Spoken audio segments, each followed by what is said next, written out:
bem-vindas e bem-vindos novamente à nossa disciplina. Então vamos continuar falando sobre controle do florescimento. Bom, esse esquema aqui mostra um resumo de experimentos feitos com plantas de tabaco com o objetivo de mostrar que plantas, para começarem a produzir flores, muitas vezes, né, isso não é apenas... Aliás, isso varia de espécie para espécie. Isso não é uma regra geral, em outras palavras, mas muitas plantas, para começarem a produzir flores, elas precisam ter um determinado crescimento, né? Precisam ter atingido um determinado tamanho, ou muitas vezes ter produzido uma determinada quantidade de folhas, e daí depois é que se induz o florescimento. Então, por exemplo, aqui a gente tem exemplo de plantas que não tiveram ainda o estímulo para o florescimento. Isso de acordo com a posição indicada aqui pela seta, né? Então o estímulo não tinha sido dado, né? Primeiro observando aqui a figura mais à esquerda, até o tempo em que foi colocado aqui na seta, e depois o estímulo foi fornecido e a planta demorou um determinado tempo até produzir flores, ou seja, produziu uma determinada quantidade de folhas, né? A partir desse ponto aqui, até ter a produção de flores. Nesse segundo grupo aqui, a gente tem o seguinte, tem uma retirada, né, um corte na parte apical da planta, daí surgiu um novo ramo, essas folhas escuras indicam o ramo que surgiu após o corte e após a indução da condição de florescimento. Então aí levou mais ou menos a mesma época que a gente tem aqui da figura mais à esquerda até produzir flores também. Daí eles fizeram o seguinte, né? Fizeram um corte dessa estrutura aqui e fizeram ou o plantio dela direto no local, enraizamento, né? Plantio da estaca, ou então essa parte que foi cortada foi enxertada em uma outra planta já cultivada num determinado vaso. Então observem que quando não tinha sido ainda induzido o florescimento, né? Ou seja, quando não tinha feito ainda a evocação para o florescimento, a planta também levou uma determinada quantidade de tempo, né, produziu uma grande quantidade de folhas, tanto quando essas plantas foram obtidas a partir de estacas ou a partir de enxertia, até produzir a flor, aliás, tá? Isso indica, né, que é necessário realmente um determinado crescimento, né, uma determinada produção de matéria seca ou de biomassa ou de algum componente químico que induz o florescimento. Só que aí a gente tem uma segunda situação. Depois que já tinha ocorrido a indução floral, né, ou seja, depois que o broto ele já estava evocado ou já determinado a produzir flores, aliás, então se a gente fizesse o corte dessa parte aqui, né, retirasse a parte apical, o ramo que surgia ia demorar menos, ou seja, iria produzir menos folhas até começar a produzir flores. Isso se eu comparar aqui com a figura anterior, tá? Se a gente fizesse o plantio disso aqui ou a enxertia, a estaca ela produz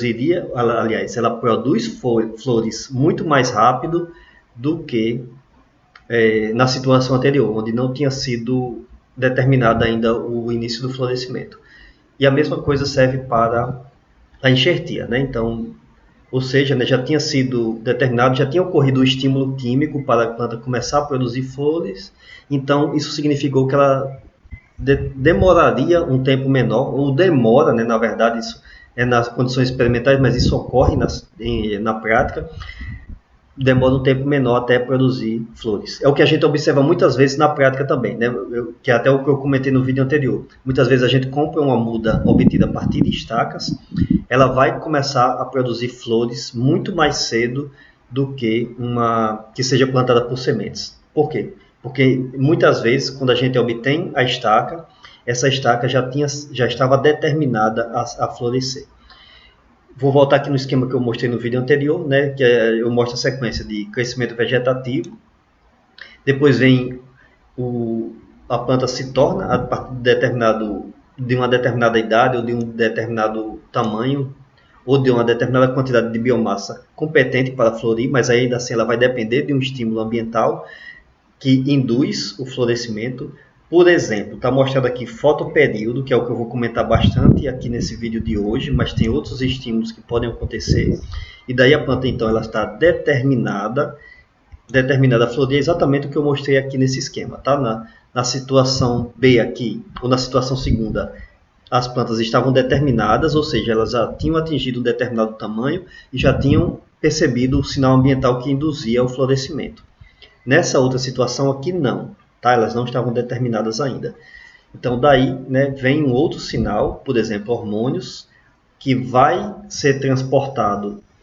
Pode ser mais de um sinal, tá? Que esse sinal normalmente é percebido nas folhas e ele vai ser transportado até a região apical e vai, então, fazer a indução do florescimento, né? Ou seja, vai fazer aquela modificação de que, ao invés da planta produzir novas folhas, ela vai começar a produzir flores.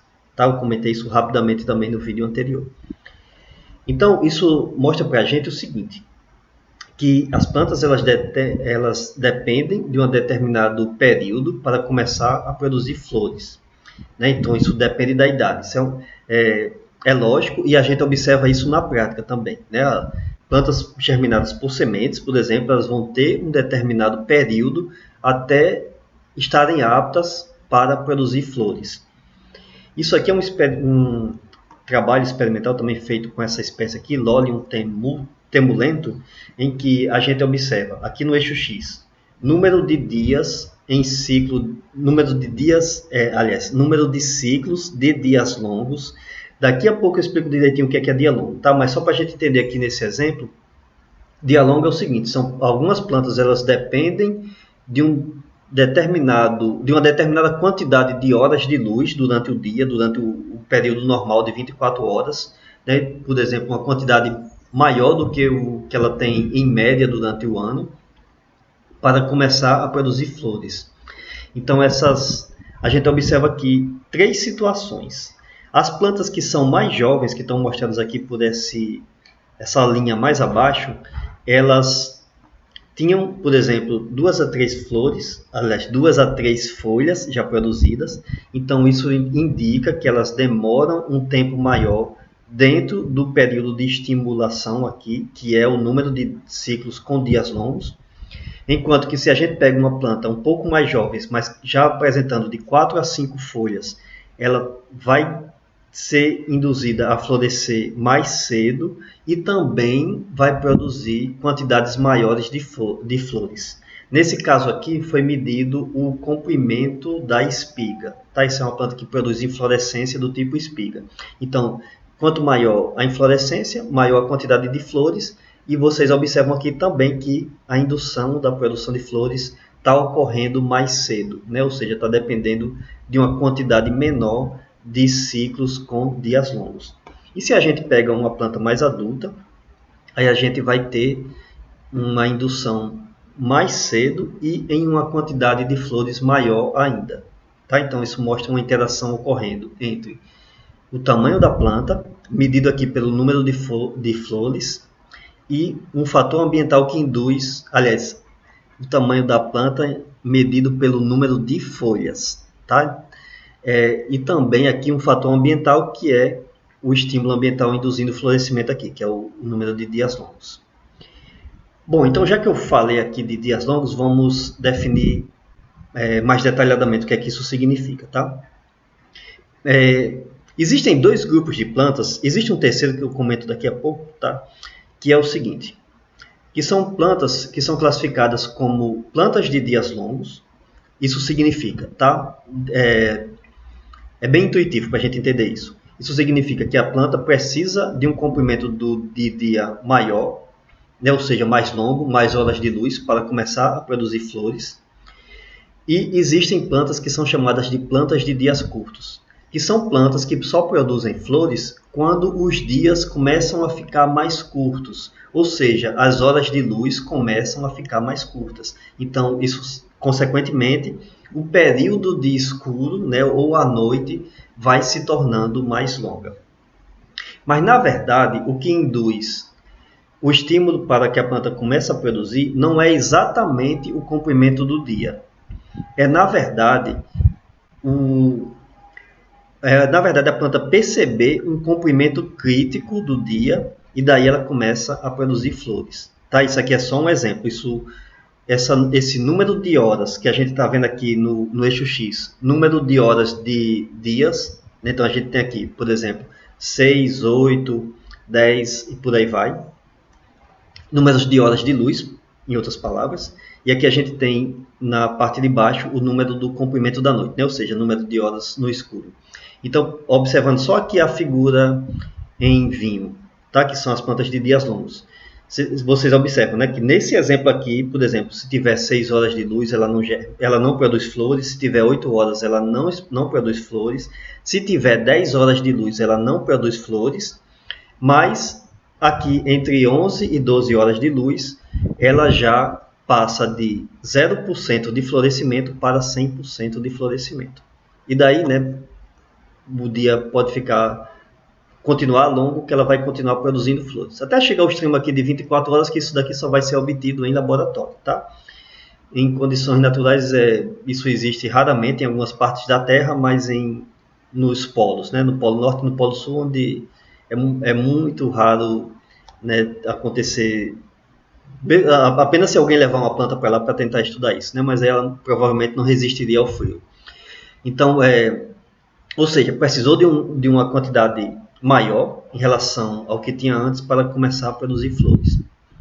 Enquanto que aqui na linha em preto a gente tem o seguinte: tem plantas que estão produzindo flores em 100%, e aí, quando o número de horas de luz aumenta, em outras palavras, quando o número de horas do comprimento da noite diminui, elas diminuem. Aliás, eu falei o contrário, tá? Então, né, essas plantas aqui, né, quando o número de horas de luz aumenta, né, vocês observam aqui, continua observando aqui na parte de cima. Então, ela estava aqui com 14 horas de luz, por exemplo, ela continuava produzindo flores, 12, 14, né, tudo anterior, mas a partir do momento em que o número de horas de luz passou para 16 horas, ou entre 15 e 16 aqui, ela deixou de produzir flores, né? Ela caiu de 100 para 0%. Ou seja, o comprimento do dia aumentou, e daí, como ela é uma planta de dias curtos, ou seja, ela só floresce quando o número de horas de luz é abaixo de um determinado ponto crítico, então ela parou de produzir flores. Então, por definição, tá, para resumir tudo isso que eu falei aqui, a planta de dia longo, ela começa a produzir flores quando o comprimento do dia, ou quando o número de horas de luz supera um determinado período crítico, que está mostrado aqui como sendo mais ou menos 11 horas, e a planta de dias curtos, ela vai depender desse período crítico também. Mas nesse caso aqui, tá? Se eu estivesse caminhando da direita para a esquerda, então ela estaria produzindo 0% de flores, e a partir do momento em que o número de horas de luz aqui estava em 15 horas de luz, ela começou a produzir flores.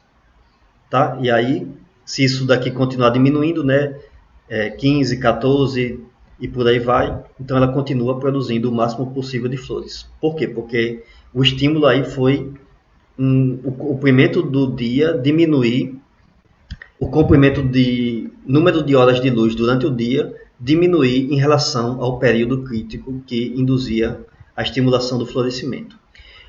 Outra coisa, tá, que é interessante observar nesse esquema aqui. Tem uma região em que elas se encontram, né, que elas têm uma justa posição aqui.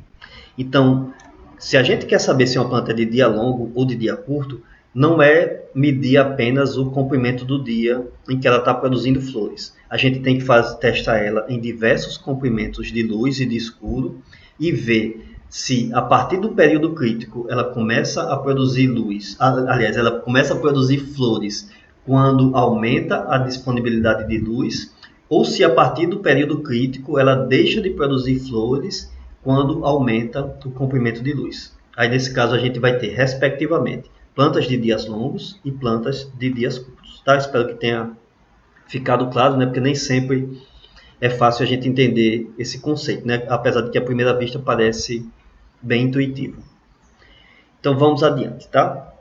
Na verdade, para complicar um pouquinho mais, é o seguinte: é que planta de dia longo e planta de dias curtos foi uma nomenclatura errada, colocada no início dos estudos de fisiologia vegetal, porque não se entendia direito como é que as plantas percebiam a luz no ambiente. Tá? Então eu tenho aqui nessa figura o seguinte: uma planta que é de dias curtos.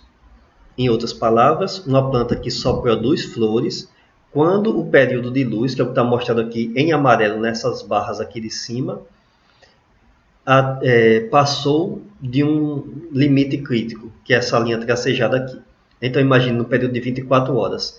Se o período de luz está acima do período crítico, a planta não produz flores. É o que a gente vê aqui abaixo. Mas se o período de luz está acima, aliás, está menor do que o período crítico aqui, então a planta começa a produzir flores. Tá? Então isso caracteriza uma planta de dias curtos. Só que, por que eu falei que essa nomenclatura está errada? Porque a gente pode, por exemplo, fazer uma situação artificial aqui. Pode aplicar um flash de luz durante a noite, e esse flash de luz interrompe a noite. E o que é que ele provoca na planta? Ela deixa de produzir flores. Tá? Em outras palavras, o que é importante para a planta não é o comprimento do período de luz durante o dia, mas o comprimento da noite. Então, a nomenclatura mais correta seria plantas de noites longas e plantas de noites curtas. Mas esqueçam isso, tá? Por favor, porque senão vocês vão confundir mais ainda, porque todos os livros, todos os materiais que vocês vão estudar falam de plantas de dias longos e plantas de dias curtos. Então, a gente vai continuar falando assim.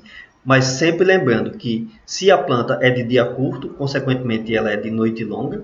E se a planta é de dia longo, ela consequentemente é de noite curta. Tá? Então, dá para a gente fazer isso artificialmente também com plantas de dias longos. Então observe aqui, nessa planta, se ela é de dia longo, ela só vai começar a produzir flores quando o número de horas de luz vai superar um determinado número de horas crítico aqui, tá? Num período de 24 horas, por exemplo. Então aí a gente observa a situação aqui abaixo, a planta produzindo flores normalmente. Se a quantidade de luz está abaixo desse período crítico, ela não produz flores. E a gente pode alterar o efeito quebrando a noite também, né, através de um pulso de luz. Só que o que é interessante é que para fazer essa alteração aqui, né, durante a quebra da luz durante a noite, precisa de um tempo maior de exposição. Por isso que vocês observam aqui nesse esquema que esse retângulo está bem mais curto na planta de dias curtos do que na planta de dia longo. Então aqui, por exemplo, nessa situação aqui foi necessário alguns minutos de flash de luz para quebrar o período de escuro, e nessa outra aqui eles aplicaram 1 hora de luz para conseguirem ter o efeito aqui de quebrar a noite. Tá? Então isso mostra que apesar de serem parecidos os estímulos, né, mas isso envolve uma resposta metabólica um pouco diferente também. Bom, então deixa eu mostrar aqui um resuminho, né, desses experimentos feitos com plantas de dias curtos e de dias longos, né, e esquematizado aqui para a gente entender direitinho como é que ocorre esse estímulo ambiental. Tá? Então é o seguinte, né, começando com aquilo que eu acabei de mostrar nas duas figuras resumido aqui. Então se a gente tem um período de luz mais curto em relação à noite, né, mais curto em relação a um período crítico, como eu acabei de mostrar, a gente vai ter que plantas de dias curtos elas florescem. Tá, eu esqueci de comentar aqui, mas SDP significa plantas de dias curtos na sigla em inglês, enquanto que a planta de dia longo, que é o LDP aqui, ela vai continuar vegetativa, né, com crescimento vegetativo não vai produzir flores. Mas em dias longos, né, ou seja, a partir de um determinado período de luz acima de um período crítico, a planta de dias curtos continua com crescimento vegetativo, mas a planta de dia longo começa a produzir flores. Mas aí, como eu comentei, né, o importante aqui é o período de escuro. Então, se a gente quebra a noite, aí a gente vai ter o seguinte: a planta de dias curtos ela não vai perceber que o dia está curto, porque ela percebe o comprimento da noite. Já que eu quebrei a noite aqui, então ela continua com o crescimento vegetativo, ela não começa a produzir flores, mas a planta de dia longo ela vai produzir flores. Ou seja, o dia está curto aqui, né, tem um período curto de luz, mas como a noite foi quebrada, né, a noite deixou de ser longa na percepção de estímulo da planta, então a planta de dia longo vai florescer aqui. Se a gente faz a situação inversa aqui, né, diminui ainda mais o período de luz aqui, né, mas faz a quebra da noite também, né, mesmo por um pulso de luz durante um período maior, aí a gente tem exatamente a mesma resposta que eu acabei de comentar aqui. A planta de dia curto continua com crescimento vegetativo, porque para ela o importante, aliás, e para todas as plantas o importante é o comprimento do período de escuro, então o período de escuro aqui continua curto, né? É como se eu tivesse alterado artificialmente, completamente aqui em um período de 24 horas, o número de horas de luz e de escuro, mas o importante é que o período total de escuro, nesse ciclo, mesmo que seja um pouquinho mais longo aqui, ele continua não sendo indutivo para que essas plantas de dias curtos produzam flores, então elas continuam com crescimento vegetativo, enquanto que as plantas de dias longos, elas continuam florescendo, tá? Mais uma vez, o importante é o comprimento da noite. Se a gente diminui, por exemplo, o período de luz e de escuro, mesmo que eles sejam idênticos, por exemplo, vocês observam que isso aqui está num ciclo menor do que 24 horas, né? Então imagine, sei lá, 5 horas de luz, 5 horas de escuro. O que é que a gente vai ter? Plantas de dias curtos continuam tendo crescimento vegetativo, porque a noite continua curta, né? E a planta de dia longo continua produzindo flores, porque a noite continua curta, né? O período de escuro continua curto aqui.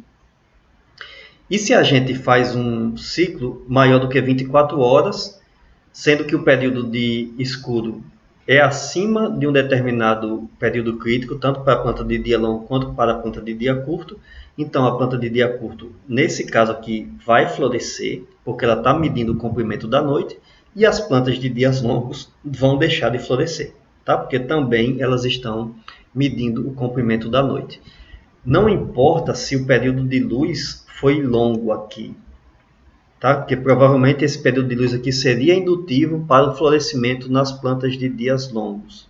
Só que o período de escuro é o que determina, é o que a planta percebe como estímulo ambiental. Então, nesse caso aqui, as plantas de dias longos continuam tendo crescimento vegetativo, tá? Não induziram o florescimento. Ok? Então, vamos adiante. Além disso, tá? Dessa quebra da noite, é interessante notar de que o período para a indução da quebra da noite ele não é aleatório. Se ele for aplicado, por exemplo, muito no início do período escuro, ou seja, muito no início do dia, aliás, muito no início da noite, né, o iniciozinho ali, final do dia, início da tarde, ele provoca pouco efeito ou nenhum efeito para plantas. E se ele for aplicado no finalzinho da noite, né, já ali no começo da madrugada, aliás, ou no final da madrugada, ele também tem um efeito pequeno ou nenhum efeito para plantas. Então, o efeito vai ser máximo mais ou menos no período médio de escuro. Tá? Por volta, no caso dos nossos ecossistemas aqui, por volta da meia-noite.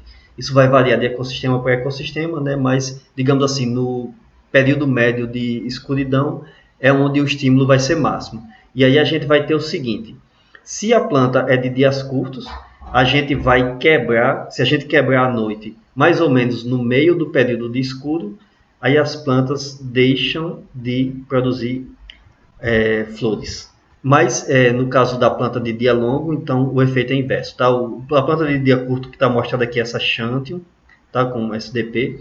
Então, observe, né? E a planta de dia longo aqui é essa Fúcsia, que é o que está na linha em preto. Então, observe que a fúcsia, que é uma planta de dia longo, se a gente quebra à noite, bem no meio do período escuro, ela começa a produzir flores, enquanto que o efeito é inverso na planta de dia curto, que é o Xanthium, que deixa de produzir flores exatamente se a gente quebrar à noite, no meio ali da hora de escuro.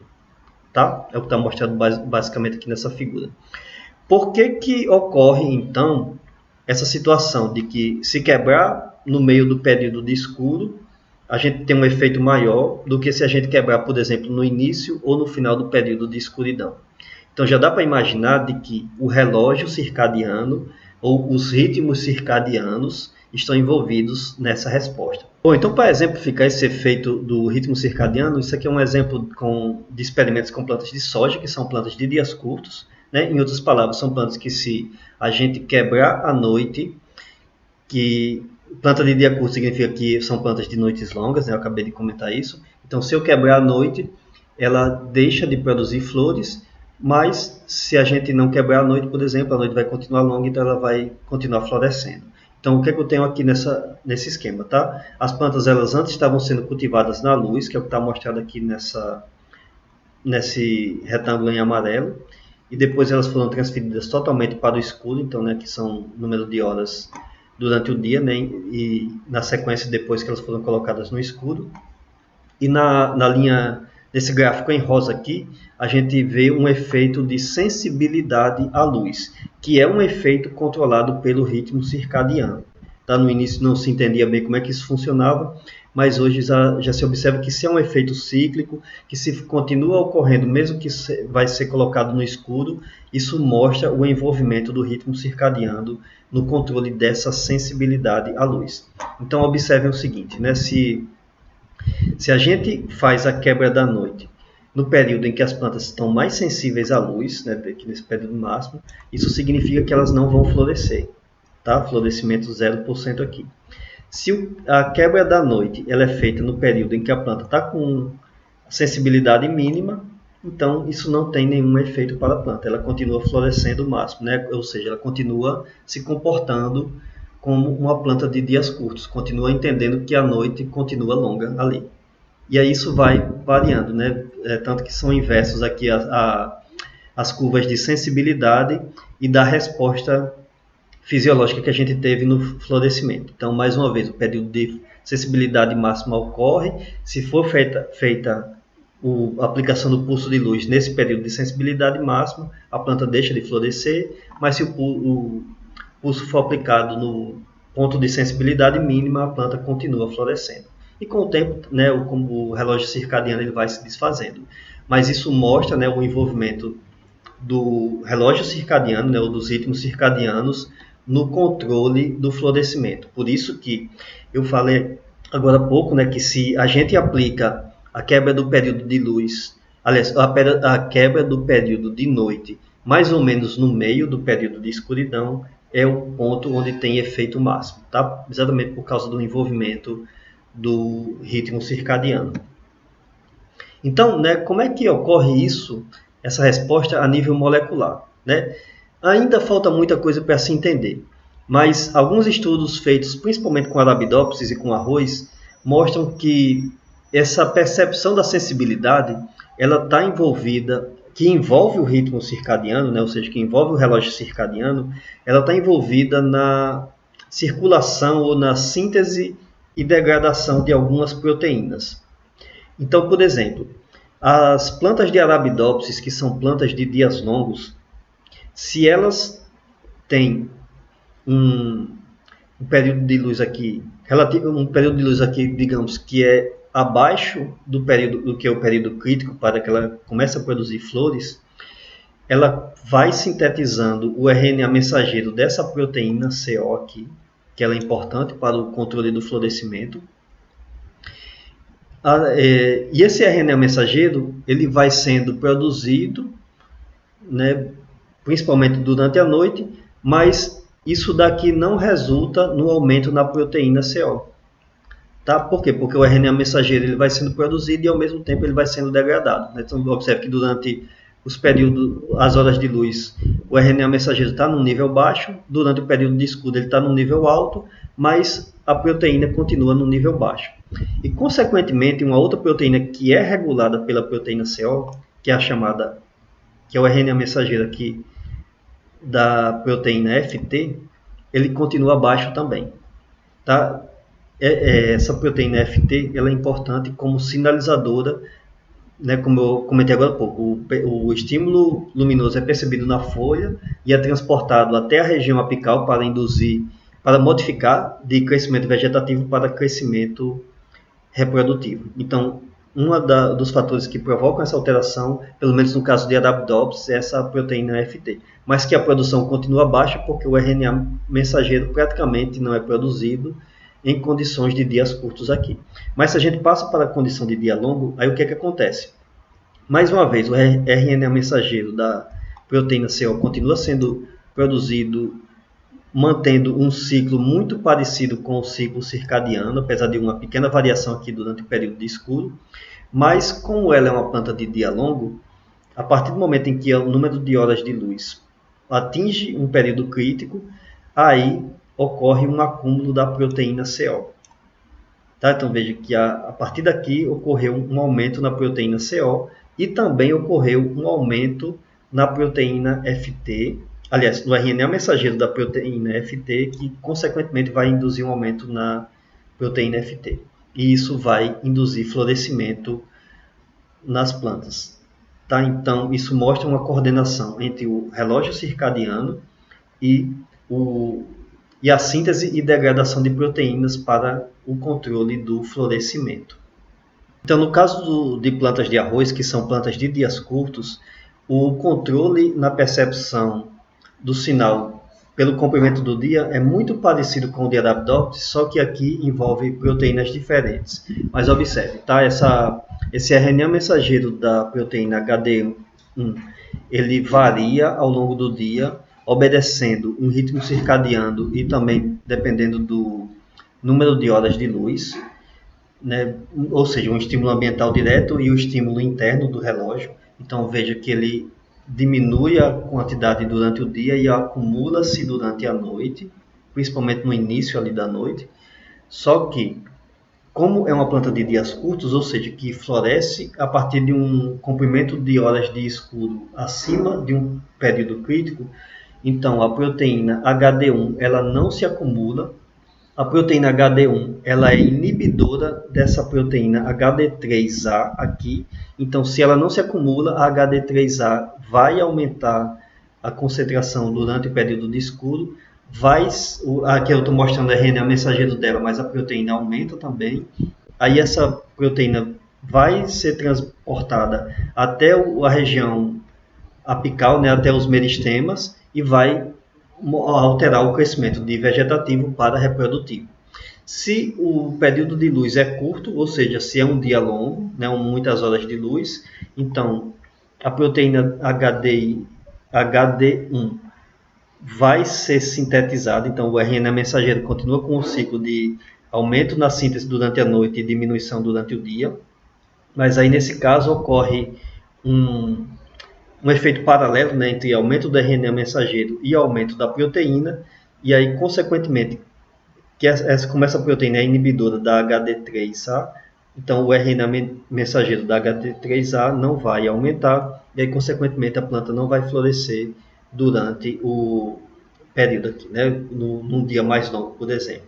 Então, esses modelos aqui que foram observados para Arabidopsis e arroz e em algumas outras espécies também, se chamam modelos de coincidência, que mostra que deve ter uma coincidência entre o período de percepção do estímulo ambiental e o relógio circadiano, que envolve exatamente essas proteínas e várias outras também que estão sendo estudadas. Tá? A coisa é mais complexa, está começando a ser compreendida agora, né? Mas envolve, por exemplo, o estudo dessas proteínas que a gente observou aqui. E, né, para comentar mais um pouquinho, quem é que percebe o período ambiental de quebra da noite? Tá? Então, observe mais uma vez aqui plantas de dias curtos, mostrado na parte de cima, e plantas de dias longos, mostradas na parte de baixo. Então, aqui eu tenho, se a planta é de dias curtos, isso significa que ela não vai florescer num período de luz mais longo, né, acima do crítico. Então ela continua vegetativa, enquanto que a planta de dia longo vai florescer. Se o período de luz fica abaixo de um determinado período crítico, aí é o contrário, né? A planta de dias curtos floresce e a planta de dias longos não floresce. Se a gente faz a quebra da noite, então estou só revisando, né? Isso que a gente já viu aqui no vídeo atualmente. A gente quebrou o período de escuro, então a planta de dias curtos ela vai continuar tendo crescimento vegetativo, enquanto que a planta de dia longo vai ter crescimento reprodutivo, né? Porque o importante é o comprimento da luz. Mas esse R aqui significa que a quebra da noite ele foi feita com luz vermelha. E que esse efeito da luz vermelha ele pode ser revertido pela luz vermelho distante. E que se a gente faz a reversão e depois aplica em seguida, mais uma vez, luz vermelha, continua tendo o mesmo efeito que eu tinha aqui, tá? Ou seja, o importante é o último estímulo aplicado. E que se eu aplico por último, por exemplo, luz vermelho distante, aí eu vou ter o mesmo efeito que eu tenho aqui. Tá? Então, o que a gente pode concluir? Que são fitocromos envolvidos na percepção do sinal luminoso, do comprimento do dia, né, ou seja, do fotoperíodo, que fazem com que ocorra aquela alteração nas proteínas, que vai variar de espécie para espécie, mas provavelmente são mecanismos muito parecidos, e que, por sua vez, controlam o florescimento. Tá? Então, já observou-se que os criptocromos, que são fotorreceptores de luz azul, que eu comentei também, né, na nossa disciplina, estão envolvidos também na percepção do fotoperíodo, mas inicialmente e provavelmente de forma muito mais difundida, né, muito mais distribuída ao longo do reino vegetal, são os fitocromos que controlam esse processo. E em muitas espécies já se observou que são os dois que controlam ao mesmo tempo a percepção do fotoperíodo. Tá? Então, esses estudos aqui com luz vermelha e luz vermelha distante demonstram claramente que são os fitocromos que estão envolvidos. Né?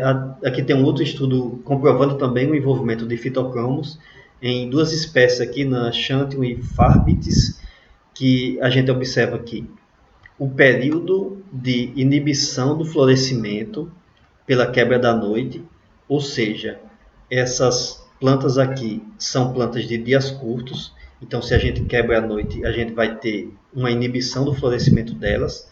Então a gente observa que a inibição ocorreu mais ou menos no período de pico de absorção da luz vermelha pelos fitocromos, pelo menos quando o fitocromo está na forma FR ou PR, como eu mostrei aqui nas minhas aulas, né, que é a forma do fitocromo que absorve luz vermelha. Por que existe essa pequena variação aqui entre as espécies?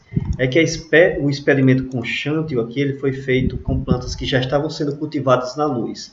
Então, quando elas foram levadas para o escuro para ser quebrada à noite, aí elas tinham clorofila e clorofilas absorvem também luz vermelha. Por isso que tem uma pequena discrepância aqui, né, de que parte da luz vermelha está sendo absorvida pelas clorofilas e não apenas pelos fitocromos.